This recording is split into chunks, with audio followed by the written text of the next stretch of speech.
Hello and welcome to Labour Lens. I am Sharon Ijason. On this week's episode of the program, we have stories for you. We also will be focusing on the issues that workers in the healthcare sector are faced with and profile possible solutions to the several challenges workers are faced with at the moment. We will be right back.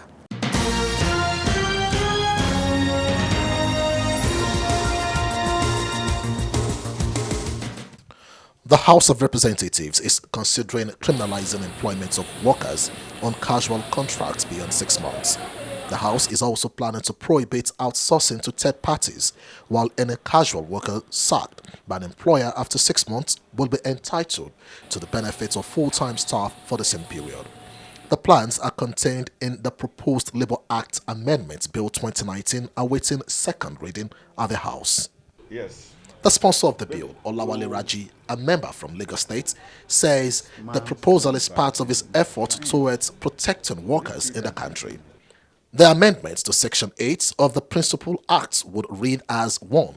Every worker in Nigeria engaged or employed by and has remained in such employment for a period of not less than 6 months shall have his employment or engagement regularized by the employer as a full and permanent worker of such employer with all its accompanying entitlements. This is expected to protect Nigerian workers against undue exploitation by employers.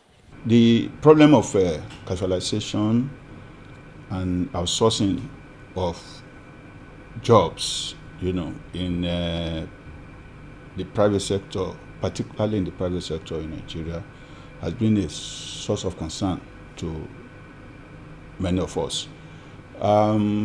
It's not unusual, uncommon these days to find workers spending up to a decade or more in employment, in quotes, and they remain casualized, without benefits, no promotion, nothing. We see it as a modern form of slavery, and it's the highest level of man inhumanity to man. And as responsible representatives of the people, the Ninth Assembly of the House of Reps, feels concerned about it, and that's motivated me, to come up with this bill to amend the Nigerian Labour Act such as to criminalize casualization, of workers.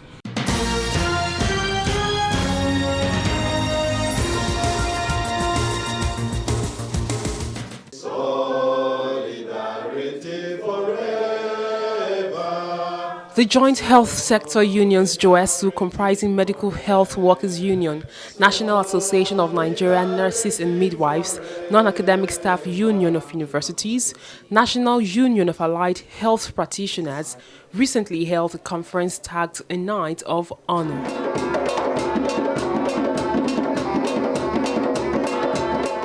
This, according to the leadership of the union, is to ensure proper representation, which will enhance harmony between workers and government. JOESU, as you are aware, is a body of health professionals and workers, and we have contributed a lot towards providing quality health services to Nigerians. And the provision of quality health service is very essential because, as I used to say, you cannot measure development if the people are not healthy.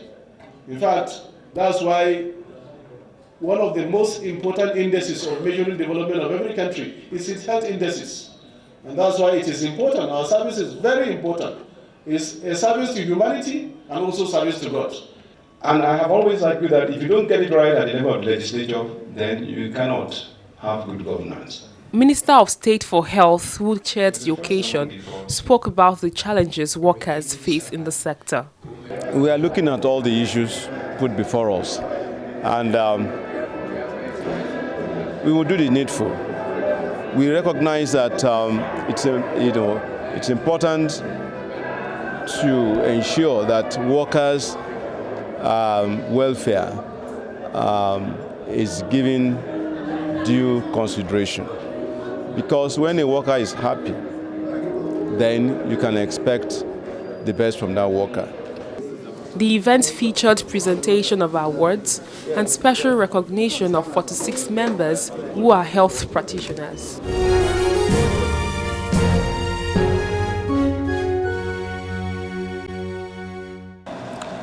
Consumers of health are shortchanged in this part of the world. Unfortunately, many of them do not realize it. A poorly motivated health workforce is a potential disaster for the consuming public. And that's exactly what we have in our country, especially when you have to contend with the Federal Ministry of Health, which traditionally jeopardizes MOUs, agreements, and even court orders on a perennial basis.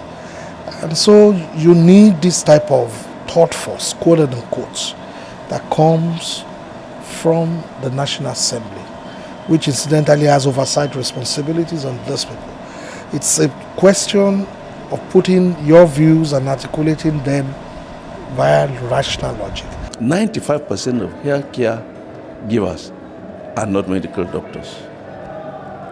Medical doctors only constitute 5%. But you find out that the bulk of the healthcare providers in the country are relegated to the background. So if you ask yourself the history that gave birth to Joesu, you will now discover that it is this mentality that brought about the creation of Joesu. Let other health care providers come together under a platform and bring themselves up to show Nigerians and the public that there are other healthcare providers very important to healthcare delivery in the country that have been relegated to the background, even in the sharing of the meat pie.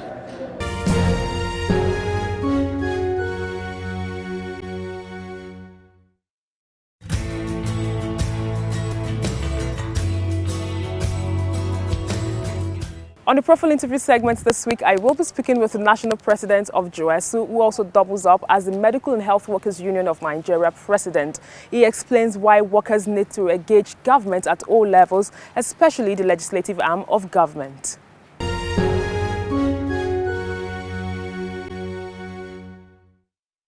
It's good to have you on the program. And it's a pleasure to really have you again. A lot has happened since our last conversation, obviously, on the healthcare sector and the fight towards decent work. Can you tell us, since 2018, when you were agitating for your members, both at the Joint Health Council and also at the Medical and Health Workers Union, can you tell us, has there been any update as regards the adjustments in Cohen's salary scale? Thank you so much. That adjustment issue is a sad state. I just wish we would get over that and then we all forget it. Because whenever you talk about the adjustment of Concession, it reminds every health worker, apart from the medical doctors, all other health professionals and staff, the huge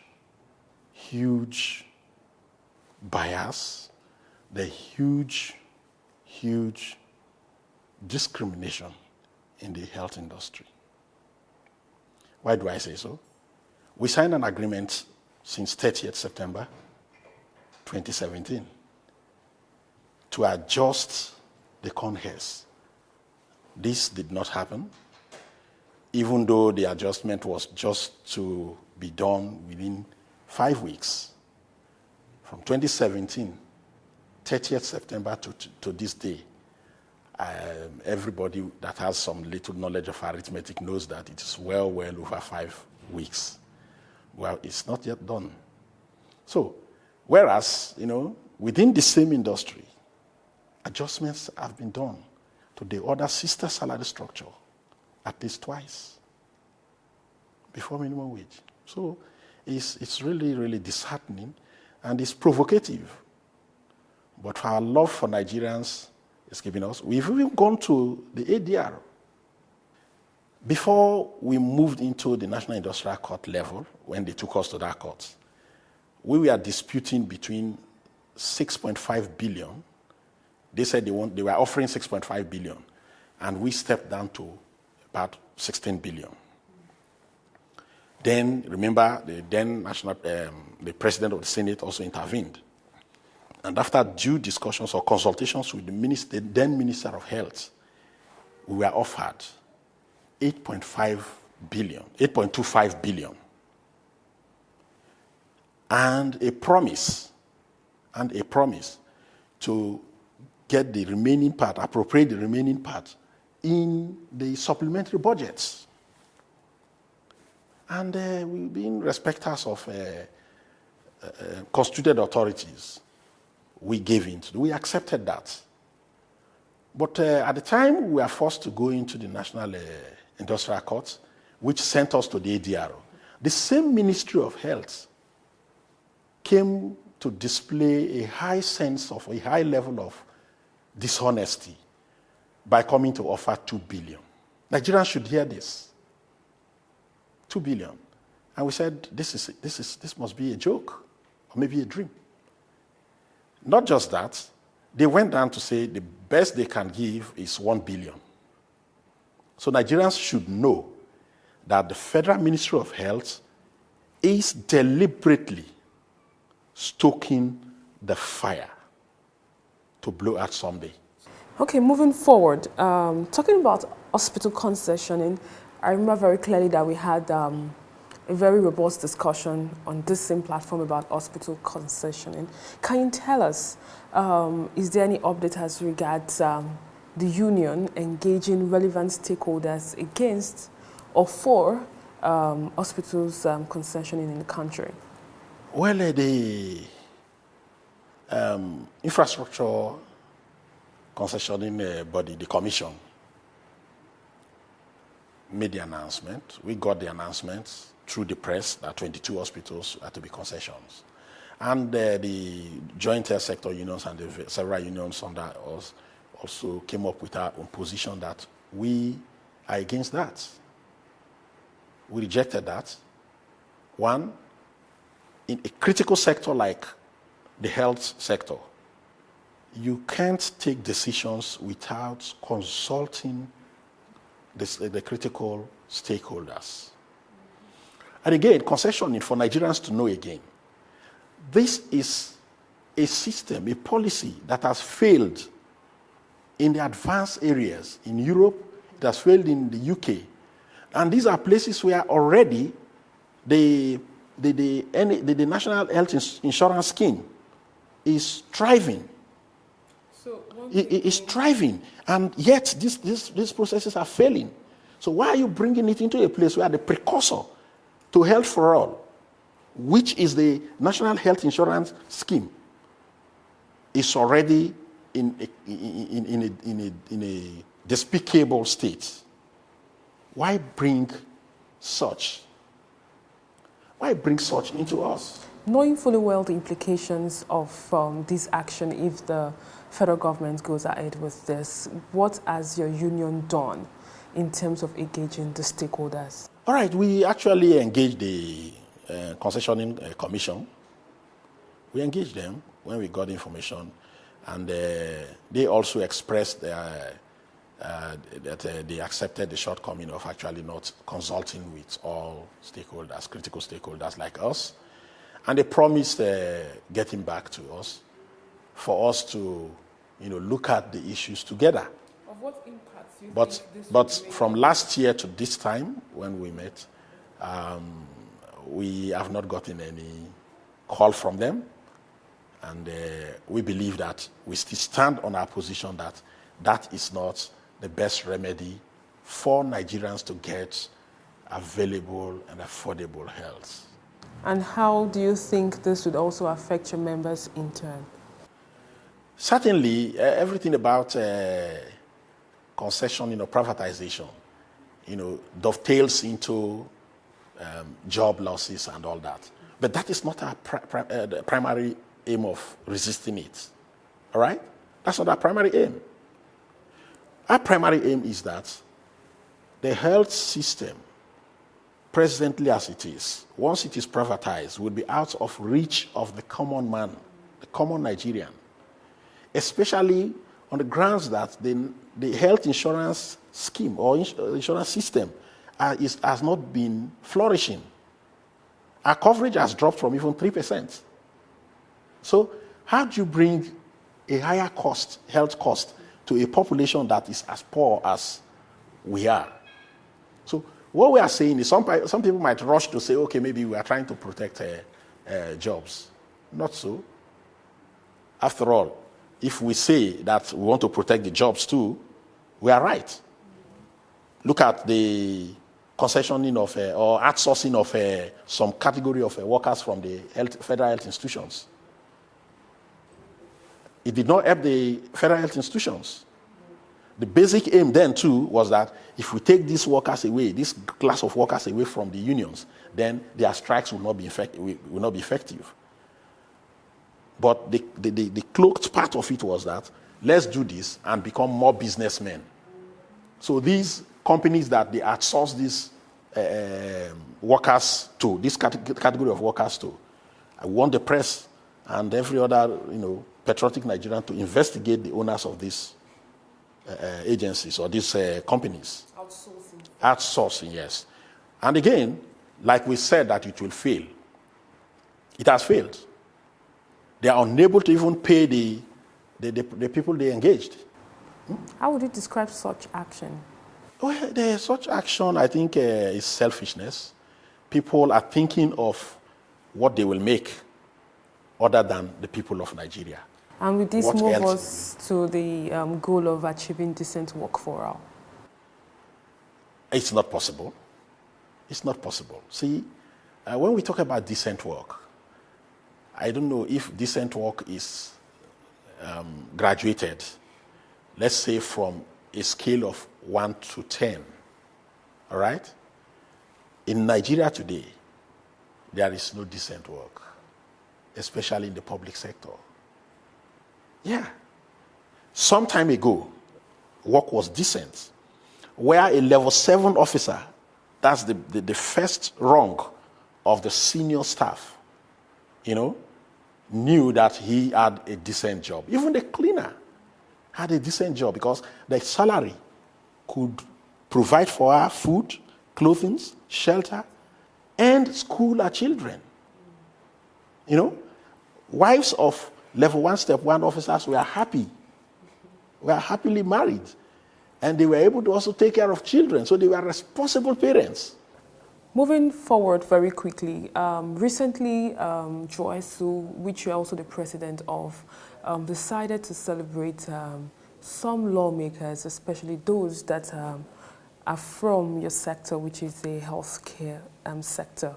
Can you tell us why did you deem it fit for you to actually take up this initiative? Thank you. That's a beautiful question. Actually, we felt all hands should be on deck to ensure that Nigerians are not shortchanged in terms of healthcare delivery. And to do that, we felt members in the National Assembly has a big role to play.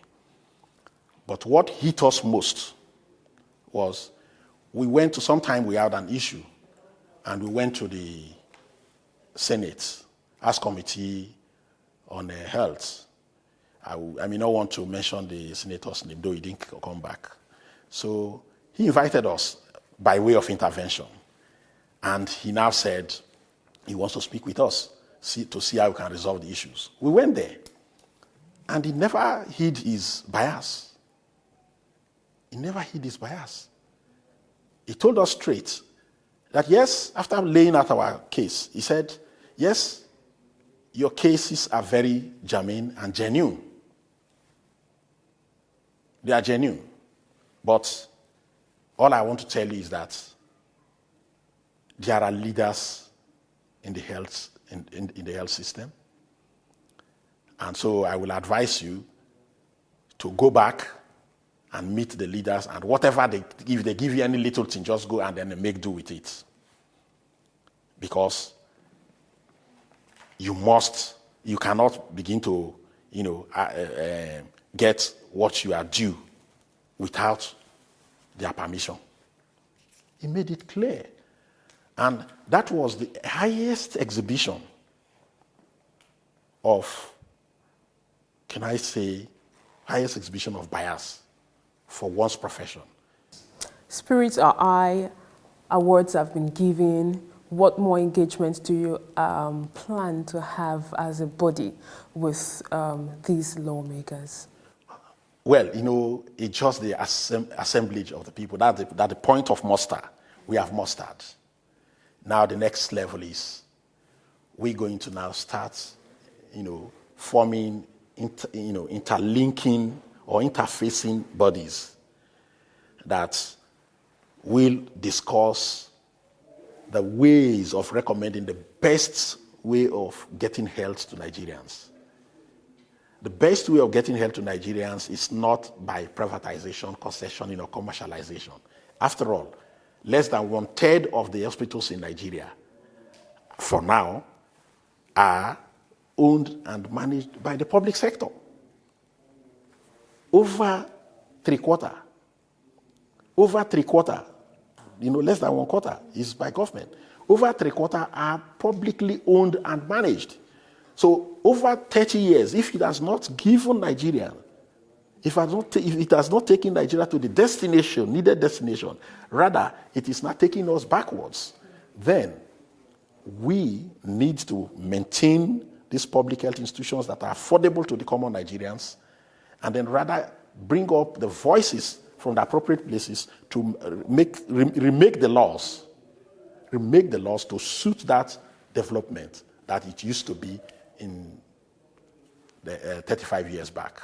Any update from FMC Owerri, where some of the workers who actually blew the whistle were actually victimized or indiscriminately posted to outreach areas where they can't perform optimally?